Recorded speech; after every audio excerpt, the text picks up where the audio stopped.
Bonjour à tous et merci d'être avec nous. À la une de l'actualité économique, un accord et des enjeux énormes. Lors du sommet de la mer du Nord à Ostende en Belgique, 9 pays européens se sont engagés dans un nouvel avenir énergétique.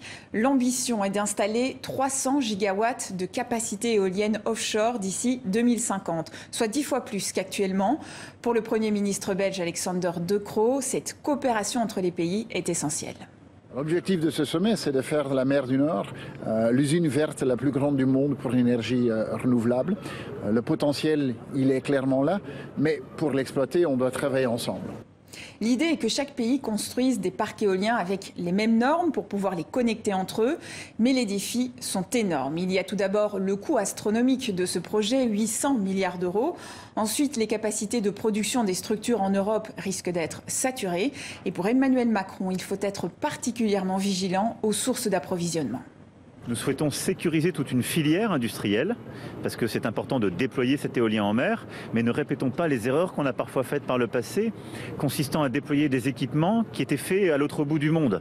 Et donc nous voulons aussi créer plus d'emplois sur le sol européen en déployant cet éolien. Dans le reste de l'actualité, le nouveau service de paiement européen se concrétise. C'est l'aboutissement de plus de 2 ans et demi de tractations.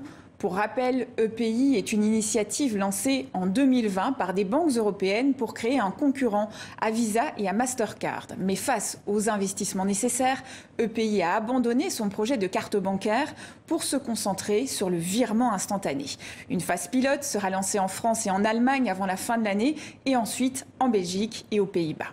Concrètement, les usagers pourront se transférer de l'argent entre eux, de compte bancaire à compte bancaire, gratuitement et en quelques secondes grâce à un dispositif européen. Cette option sera proposée aux côtés du virement classique via l'application de la banque du client. Dans le monde d'aujourd'hui, il existe une soixantaine de solutions qui font du paiement instantané, mais aucune n'était européenne.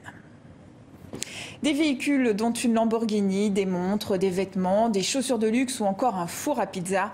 Une vente aux enchères de biens saisis dans des affaires de trafic de stupéfiants a eu lieu ce mardi à la Cour d'appel de Paris. Il y en avait pour tous les goûts et les bénéfices seront versés à la mission interministérielle de lutte contre les drogues et les conduites addictives. 2,5 milliards de dollars, c'est le montant que Netflix va investir dans des contenus sud-coréens. Ces dernières années, ils connaissent de plus en plus de succès à l'international.